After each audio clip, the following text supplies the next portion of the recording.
kesempatan kali ini saya akan menjelaskan mengenai manajemen produksi media relation pada corporate heritage. Pada kesempatan kali ini saya akan menjelaskan belanja digital mengenai manajemen menja. produksi media Tema yang relation saya pada usung yaitu corporate edukasi heritage. kemudahan jual beli online dengan Pada heritage. kesempatan kali Di ini mana saya akan kampanye ini menjelaskan bertujuan mengenai untuk manajemen meningkatkan produksi kesadaran media masyarakat relation tentang pada kemudahan corporate transaksi heritage. jual beli online melalui heritage Kesempatan kali dengan ini strategi saya akan pemasaran menjelaskan digital dan mengenai kolaborasi dengan manajemen berbagai produksi pihak. media relation Heritage pada berupaya corporate meningkatkan heritage. ekosistem e-commerce yang lebih Pada efisien, kesempatan kali ini inklusif, saya dan akan menguntungkan menjelaskan bagi semua mengenai pengguna. manajemen produksi. Yang pertama yaitu planning atau perencanaan. Kampanye ini bertujuan untuk mengedukasi masyarakat dan pelaku UMKM tentang transaksi jual beli online yang mudah dan aman. Serta kami mendorong pelaku usaha untuk menggunakan teknologi digital dalam pengelolaan bisnis. Dan yang terakhir, kami membangun Citra Heritage sebagai platform e-commerce lokal yang inklusif dan efisien. Target audiens kami yaitu pelaku UMKM lokal yang go digital, pengguna pemula e-commerce seperti remaja, mahasiswa, dan juga ibu rumah tangga, serta konsumen yang aktif berbelanja online dan komunitas reseller, dropshipper, dan juga seller online. Selanjutnya yaitu strategi media relation, di mana kami membuat press release dan media lokal agar menyasar media daring dan cetak untuk mengedukasi publik. Yang kedua, kolaborasi dengan influencer. Kami menggandeng figur publik atau UMKM inspiratif untuk membagikan pengalamannya. Yang ketiga, kami melakukan kampanye digital, di mana membuat konten Instagram, TikTok, dan YouTube Short dengan hashtag Heritage untuk semua. Selanjutnya yaitu melakukan webinar dan live shopping, dengan mengadakan event edukasi daring dan sesi jualan langsung di platform Heritage. Serta yang terakhir yaitu melakukan gamifikasi, di mana kami membuat tantangan belanja dan jualan dengan reward loyalitas. Pada timeline dan milestone kampanye, kami memiliki beberapa tahapan pelaksanaan kampanye Heritage yang dirancang selama 8 minggu untuk memastikan strategi berjalan terarah dan terukur. Pada minggu pertama dan kedua, kami melakukan riset dan penyusunan materi edukasi serta menjalin kerjasama dengan media dan mitra konten. Pada minggu ketiga dan keempat, kami akan melakukan peluncuran kampanye digital dan tantangan sosial media, serta mengadakan webinar dengan tema Bangun Bisnis Online bersama Heritage. Pada minggu kelima dan keenam, kami akan melakukan pemantauan engagement dan interaksi kepada pengguna, serta melakukan publikasi testimoni pelaku UMKM pengguna Heritage. Pada minggu terakhir, yaitu minggu ke-7 dan minggu ke-8, kami melakukan evaluasi data performa kampanye serta peluncuran fitur promo loyalitas dari marketplace yang eksklusif. Pada timeline dan milestone kampanye, kami memiliki beberapa tahapan pelaksanaan kampanye Heritage yang dirancang selama 8 minggu untuk memastikan strategi berjalan terarah dan terukur.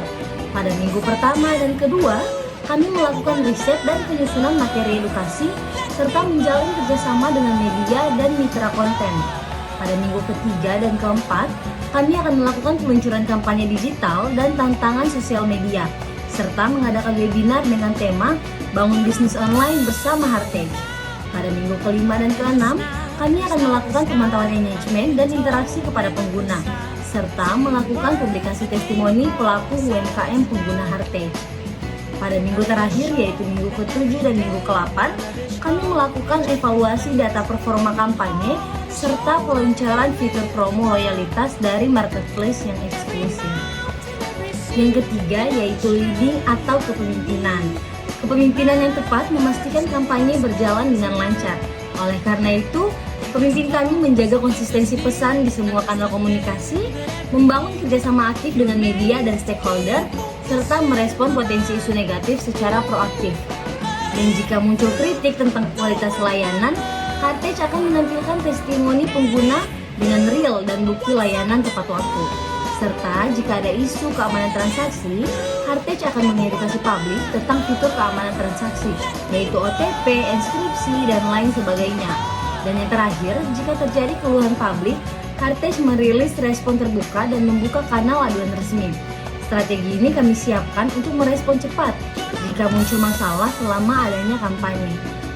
Selanjutnya yaitu controlling atau pengendalian.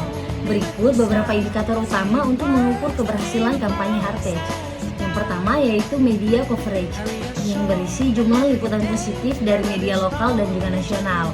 Selanjutnya yaitu engagement sosial media, yang dimana berisi jumlah like, share, komentar, dan video views. Selanjutnya ada feedback pengguna, yang berisi kepuasan terhadap layanan Heritage.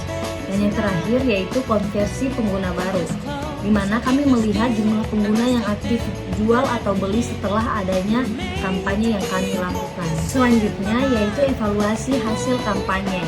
Pertama yaitu kita melihat engagement media sosial meningkat 70% dalam 4 minggu. Yang kedua, liputan media lokal dan komunitas UMKM meningkat sebanyak 50%. Yang ketiga, jumlah seller aktif baru bertambah sekitar 1.200 akun. Dan yang terakhir, keluhan pengguna turun sebanyak 35% setelah kampanye edukasi fitur diaktifkan. Nah, sekarang kita akan membahas mengenai analisis SWOT kampanye. Dimulai dari faktor internal. Kelebihannya yaitu platform lokal yang dekat dengan pelaku UMKM serta layanan pengiriman dan transaksi cepat dan aman. Namun, memiliki kekurangan juga yang dimana kami butuh penguatan brand awareness nasional dan juga terbatasnya fitur dibanding pesaing besar. Untuk faktor eksternal, kelebihannya yaitu semangat UMKM Go Digital semakin tinggi dan dukungan program digitalisasi pemerintah daerah. Kekurangannya yaitu persaingan ketat dengan e-commerce besar dan juga resiko isu kepercayaan publik terhadap. Selanjutnya yaitu evaluasi hasil kampanye. Pertama yaitu kita melihat engagement media sosial meningkat 70% dalam 4 minggu. Yang kedua, liputan media lokal dan komunitas UMKM meningkat sebanyak 50%. Yang ketiga, jumlah seller aktif baru bertambah sekitar 1.200 akun. Dan yang terakhir, keluhan pengguna turun sebanyak 35% setelah kampanye edukasi fitur diaktifkan. Demikian pemaparan saya mengenai kampanye kreatif Heritage. Semoga materi ini dapat memberikan gambaran yang jelas tentang pentingnya perencanaan media relation dalam membangun citra dan keberhasilan sebuah brand lokal. Terima kasih atas perhatian dan kesempatannya. Wassalamualaikum warahmatullahi wabarakatuh.